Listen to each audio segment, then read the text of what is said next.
പറഞ്ഞത് ബിഫോറും ആഫ്റ്ററും ബിറ്റ്വീനും ആണ് നമുക്ക് പഠിക്കാനുള്ളത്. അപ്പൊ നമ്മുടെ ടെക്സ്റ്റ് ബുക്കിനകത്ത് നമ്പേഴ്സ് കൊടുത്തിട്ടുണ്ട്. ആ നമ്പേഴ്സിൽ നമുക്ക് ആഫ്റ്റർ, പിന്നീട് ബിഫോർ, ബിറ്റ്വീൻ. ആഫ്റ്റർ എന്ന് വെച്ചാൽ എന്താണ്? അതായത് നോക്കിയേ, ഇപ്പൊ ടീച്ചർ ഇവിടെ എഴുതുവാണ് 14 14, 15 15. അത് കഴിഞ്ഞിട്ട് ടീച്ചർ ഇവിടെ നമ്പർ എഴുതിയിട്ടില്ല കേട്ടോ, നമ്പർ എഴുതി. അപ്പൊ എത്രയുണ്ട്? 40 15. ആ 50 കഴിഞ്ഞിട്ട് എന്ത് വരും? 16. എന്ത് വരും? 16 16. അതാണ് എന്ത്? 15ന്റെ ആഫ്റ്റർ ആണ് ഏത്? 16 16. മനസ്സിലായോ? ഈ 15 കഴിഞ്ഞിട്ട് വരുന്ന നമ്പർ ആണ് ഏത്? ആഫ്റ്റർ എന്ന് പറയുന്നത് അല്ലെ? After number.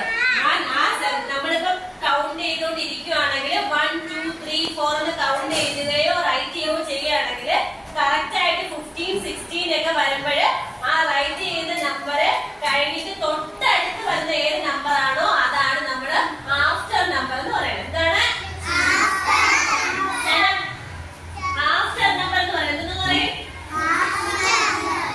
കുറച്ച് പറഞ്ഞേ ആഫ്റ്റർ നമ്പർ. ഇത് ഇപ്പൊ ശ്രദ്ധിച്ചിട്ട് ഞാൻ നോട്ട്ബുക്കിൽ ഇപ്പൊ എഴുതിപ്പിക്കുമ്പോ ശ്രദ്ധിച്ചിട്ട് നിങ്ങൾക്ക് എഴുതാൻ പറ്റൂല. പറഞ്ഞത് കേട്ടോ? അപ്പൊ നോക്കിയേ, ഇതിനകത്ത് 40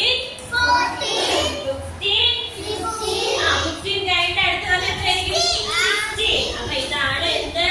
ആഫ്റ്റർ നമ്പർ അല്ലേ? പിന്നെ നോക്ക്, നിങ്ങൾക്ക് എളുപ്പത്തിൽ 10-നകത്തുള്ള നമ്പേഴ്സ് ടീച്ചർ പരിചയപ്പെടുത്തി തരാം. നോക്കിയേ, ഇതിനകത്ത് 5 കഴിഞ്ഞ അടുത്ത് എത്രയാണ്? 6 കഴിഞ്ഞ അടുത്ത് എത്രയായിരിക്കും?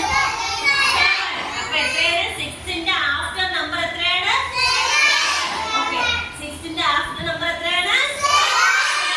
അപ്പൊ ഇതാണ് എന്ത്? ഒരു നമ്പർ കഴിഞ്ഞിട്ട് തൊട്ടടുത്ത് വരുന്ന നമ്പർ ആണ് ആഫ്റ്റർ നമ്പർ അല്ലേ?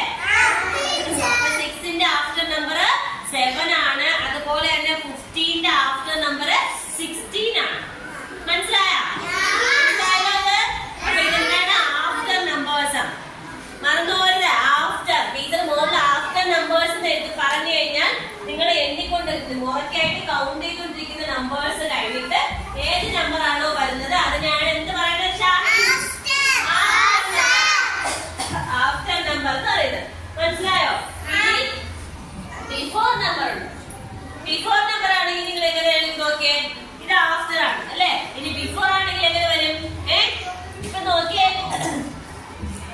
ടീച്ചർ ബാക്കിൽ